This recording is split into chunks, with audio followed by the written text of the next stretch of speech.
Hello there, a very good morning, bringing to you the very latest from here at home and around the world. This is the Breakfast Rundown on TV1. I'm Therunee Karunaratne. Let's head right into the top local news item for this morning. Doctors will be engaging in an island-wide strike today. Media spokesperson for the Government Medical Officers Association, Dr. Chamil Vijay Singha, confirmed this.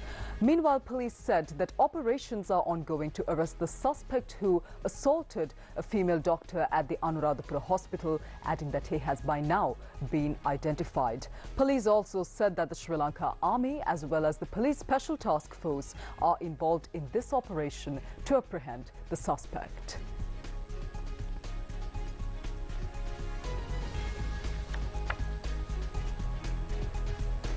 On to more local news now. Colombo Additional Magistrate has ordered the Criminal Investigation Department to arrest and produce before the court any individuals if there is evidence that the death of 3-year-old Amdi Fazlem was due to negligence of the hospital staff. Colombo Additional Magistrate Harshana Kakulavala concluded that the death of 3-year-old Amdi Fazlem, a resident of Kotahena who was admitted to the Colombo Lady Ridgeway Hospital with a kidney condition, was caused by shock resulting from the complete failure of urine filtration process and severe fluid accumulation after the removal of an infected kidney. The investigation was launched following a complaint filed by the parents with the police alleging that their child died due to damage to the healthy right kidney during a surgery performed after being admitted to the Lady Ridgeway Hospital. Statements in connection with this incident have been obtained from the director of the Colombo Lady Ridgeway Hospital for Children and several doctors, including Dr. Namin Vijayakorn, who is currently in Australia and is said to have been involved in this surgery.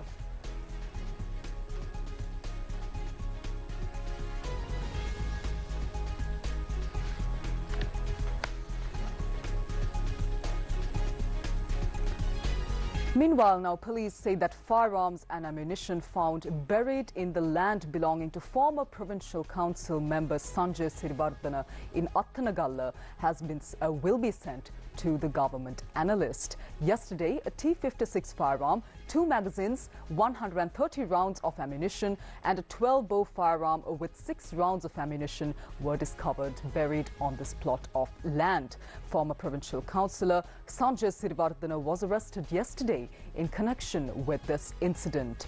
In addition, statements have been recorded from several employees who worked on this land regarding this incident. The firearms and ammunition were found during an operation based on received information on a 25-acre coconut estate in Attanagalla belonging to this suspect. Police said that information has been received about 4 more T-56 firearms and several live hand grenades being hidden on the land. Operations are ongoing to find these firearms. Operations were temporarily halted last night due to rain, and police protection has been deployed to the land. Police said that the support of the Police Special Task Force has also been obtained for security purposes. Still in local news, a total of 875 individuals who had allegedly illegally deserted the military have been arrested in ongoing operations. The Ministry of Defence stated that among those arrested are 704 soldiers and 2 officers who deserted the Sri Lanka Army. The number of naval deserters arrested is 73. 100 individuals who illegally left the Sri Lanka Air Force are also among those arrested. The Ministry of Defence said that the military police and the Sri Lanka police are conducting operations to arrest those who have illegally deserted the military. Meanwhile, police say that the findings of the investigation into the house in Kataragama, which is said to belong to the Rajapaksa family, will be forwarded to the Attorney General's department. Police said that further action will be taken based on the instructions provided by the Attorney General thereafter. Now, the Criminal Investigation Department recorded statements from Dishan Gunasekara, the Basnayaka Nilame of the Katharagama Devalaya, and Venerable Kobavakadaminda Thero, chief incumbent of the Kirivehera Raja Mahavihara, regarding the Katharagama house that is said to belong to the Rajapaksa family. And these statements were recorded yesterday and the day before yesterday. Police said that in addition, statements were recorded from state institutions and local government institutions in Katharagama that granted various permits during the construction of the house, as well as state officials, including the Katharagama Divisional Secretary. All these statements will be forwarded to the Attorney General's Department for further analysis. Let's head on to some details on a few key meetings that were held with the President yesterday. Now, President Anuradhapura met with officials of the Ministry of Rural Development, Social Security and Community Empowerment at the Presidential Secretariat. During the meeting, the President said that his government's aspiration is to build a prosperous society where the full benefits of development are shared equitably. Discussions were held on collaborating with state and non-state organizations to ensure the economic, social and cultural security of citizens. The meeting also focused on providing loans to those in need of economic empowerment, with the proposal to allocate 55 billion rupees from the Samurdhi Fund for this purpose.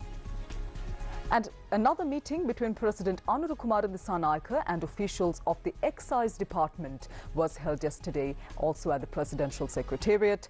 The discussion focused on addressing the current challenges faced by the Excise Department and achieving this year's revenue targets.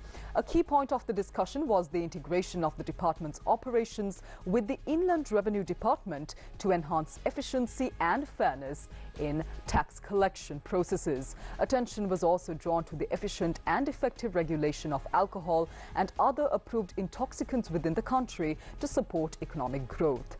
This includes increasing state revenue through proper regulation of the alcohol and tobacco industries, facilitating legal revenue generation, enforcing compliance with laws and regulations, implementing strong awareness programs against illegal alcohol, hazardous drugs and psychoactive substances, preventing health risks associated with unregulated alcohol consumption, and ensuring public safety. Discussions were also held on revenue collection and protection through an effective decision-making and management mechanism in strategic as well as operational activities. The necessity of formulating a human resource and technological development plan to ensure the efficiency of the Excise Department of Sri Lanka was also discussed during this meeting with President Dissanayake. Regarding the local government elections now, the National Election Commission says that the printing of documents related to the upcoming local government elections has now begun. The Commission said that the relevant instructions and documents have now been handed over to the government printer. The acceptance of nominations for the local government elections will begin on the 17th of March 2025, and these activities will conclude at 12 noon on the 20th. Well, on to our final local news item this morning now. The Condé Nast Traveller has named Sri Lanka as the world's most family-friendly country, according to their new report. Remitly, an American remittance company helping users send money worldwide, has launched a new immigration index designed to help inform those considering relocating. The report, released in March 2025, ranks 82 countries across 24 factors, from healthcare quality and economic strength to safety metrics and digital connectivity, assigning each with a total score of 100. One such factor considers how family-friendly the country is, looking at data points such as the quality and accessibility of education in each nation. The company used statistics including the average years of schooling adults have completed, the expected years of schooling for children in each country, and the average cost of childcare per year. The report then generated a score for each nation to obtain the most family-friendly country. Sri Lanka came in first place. The island nation achieved an impressive score for its education system, which is 0.7 out of 1, and a low annual childcare cost of $354 and 60 cents per year.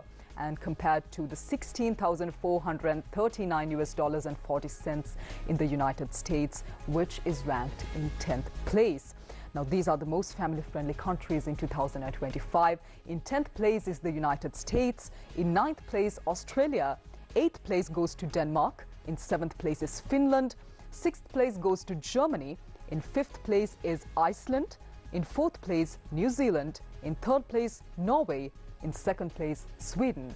And in 1st place, our very own Sri Lanka. Let's move on to news overseas now. Pakistani news agency PTI reported, citing security officials, that at least 16 separatists were killed by Pakistani security officials in a counter-operation after Balok militants hijacked a passenger train in a tunnel in Pakistan's restive Balochistan province on Tuesday. The security forces also rescued 104 passengers.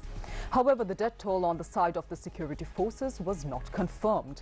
The Jafar Express was travelling from Balochistan's capital city Quetta to Peshawar, carrying around 400 passengers in 9 bogies.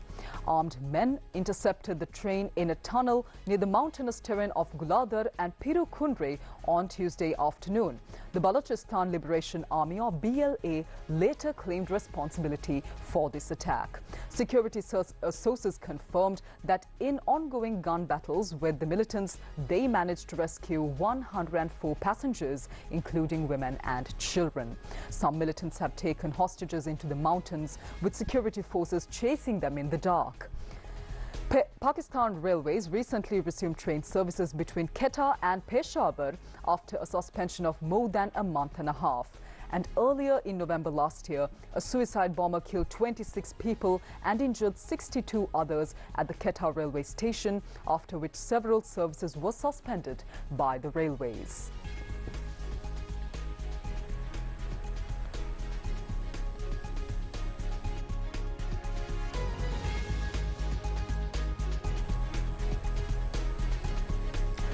Well, that's a wrap of this morning's edition of the Breakfast Rundown on TV1. I'm Therunee Karunaratne. You can join us every single weekday right here on TV1 at 7 a.m. as always for more of the very latest from here at home and around the world. Until then, take care. Have a wonderful day ahead.